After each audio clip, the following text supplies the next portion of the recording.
नमस्कार। जी। आज हम एक बहुत ही दिलचस्प जगह की कहानी में उतर रहे हैं। झारखंड के चतरा जिले में इटखोरी। जी, पहाड़ों और जंगलों से घिरी हुई महानदी के किनारे बहुत सुंदर जगह है। हाँ, और पास में वो जलाशय भी है जहाँ बिश्वा पर सुना है काफी लोग जमा होते हैं। बिल्कुल। लेकिन देखिए, हमारे पास जो जानकारी है वो बताती है कि ये सिर्फ एक सुंदर जगह नहीं है। ये इतिहास और आस्था का एक बहुत ही अनूठा संगम है। हाँ, और यही बात तो सबसे ज्यादा खींचती है कि कैसे यहाँ सनातन, बौद्ध और जैन, ये तीन बड़े धर्म एक साथ मिलते हैं। सही कहा। और आज हम इसी की पड़ताल करेंगे कि ये संगम कैसे बना, इसका ऐतिहासिक और पुरातात्विक महत्व क्या है। चलिए फिर शुरू करते हैं। सनातन धर्म से इसका क्या जुड़ाव है? देखिए, इसे माँ भद्रकाली का एक प्रमुख शक्ति केंद्र माना जाता है और साथ ही सहस्र शिवलिंग महादेव का सिद्ध स्थान भी। अच्छा। मान्यता है कि बहुत पहले मेघा मुनि ने यहाँ तपस्या करके इसे सिद्ध पीठ बनाया था। और कुछ कहानियां तो इसे भगवान राम के वनवास और पांडवों के अज्ञातवास से भी जोड़ती हैं। इतना प्राचीन संबंध। लेकिन हमने सुना है कि भगवान बुद्ध का भी यहाँ से गहरा नाता रहा है। ये बात कहाँ तक सच है? हाँ, ये भी एक महत्वपूर्ण पहलू है। इसे भगवान बुद्ध की तपोभूमि भी माना जाता है। तपोभूमि। जी।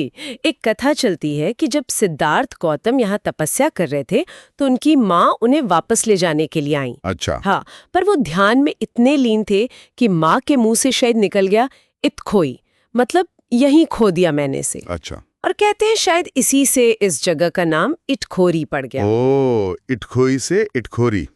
ये तो बड़ी रोचक कहानी है। और जैन धर्म के लिए भी ये खास है। बिल्कुल। जैन अनुयायियों के लिए ये उनके 10वें तीर्थंकर भगवान शीतलनाथ स्वामी की जन्म भूमि है। तो मतलब तीनों धर्मों के लिए पवित्र स्थल। ये अपने आप में कितनी बड़ी बात है। हाँ, यही तो। ये सिर्फ अलग अलग मंदिर होना नहीं है, ये दिखाता है कि सदियों तक ये एक साझा पवित्र भूमि रही, जो बहुत कम देखने को मिलता है। ये तो हुई आस्था की बातें। लेकिन जमीन क्या कहती है?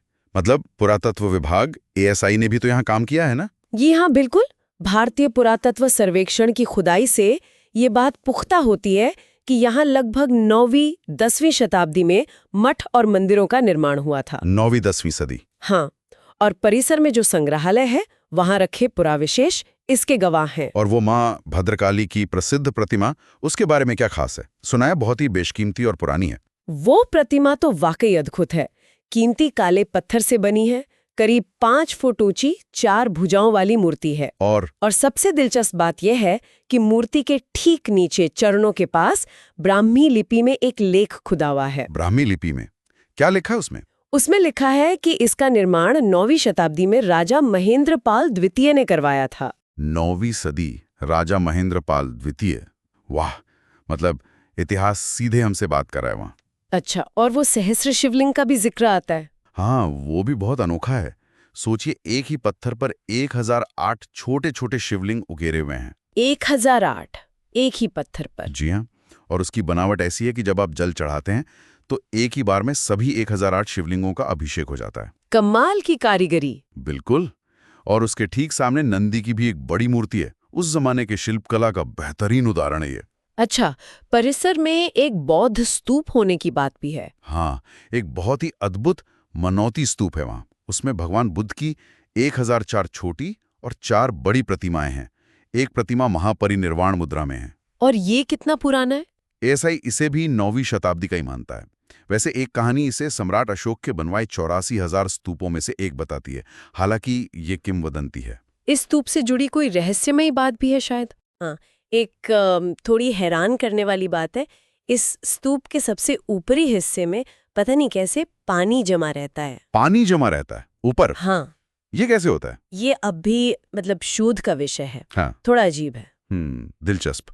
और जैन धर्म के क्या ठोस सबूत मिले हैं जमीन से? देखिए, 1983 में गांव वालों को खुदाई में भगवान शीतलनाथ स्वामी का एक चरण चिन्ह मिला था। चरण चिन्ह? जी। और साथ में ब्राह्मी लिपि में लिखा एक तांबे का पत्र भी मिला, जिसमें इसे उनका जन्म स्थान बताया गया है। अच्छा। हाँ, और इसी आधार पर फिर प्रशासन ने शीतलनाथ तीर्थ क्षेत्र समिति को मंदिर और धर्मशाला बनाने के लिए वहां 2.5 एकड़ जमीन भी दी है। यानी तीनों धर्मों के पुरातात्विक प्रमाण भी मौजूद हैं। जी।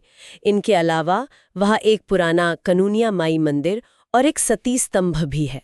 उस स्तंभ पर सूर्य, चांद, त्रिशूल और नर नारी की आकृतियां बनी हैं। तो ये सब देखकर मतलब क्या सार निकलता है? इटखोरी सिर्फ एक पूजा स्थल नहीं है, ये तो जैसे सदियों पुरानी धार्मिक समरसता, इतिहास की गहराई और पुरातत्व के आश्चर्यों का एक जीता जागता म्यूजियम है। बिल्कुल। और यहाँ सबसे आकर्षक बात यही है कि कैसे इतिहास, आस्था और पुरातत्व तीनों एक ही जगह पर इतने गहरे जुड़े हुए हैं। हाँ, कैसे अलग-अलग आस्थाओं ने सिर्फ साथ रहना ही नहीं सीखा, बल्कि एक साझा पहचान, एक साझा विरासत बनाई। ये जगह दिखाती है कि विविधता के बीच भी एकता हो सकती है, पवित्र स्थान साझा हो सकते हैं। वाकई इटखोरी जैसी जगहों को देखकर जहां सदियों से अलग-अलग धर्म शांति से साथ रहें, ये सोचने पर मजबूर करता है कि साझा पवित्र स्थानों के ऐसे ऐतिहासिक उदाहरण आज के समाज को शायद मिलजुल कर रहने की कोई गहरी सीख दे सकते हैं।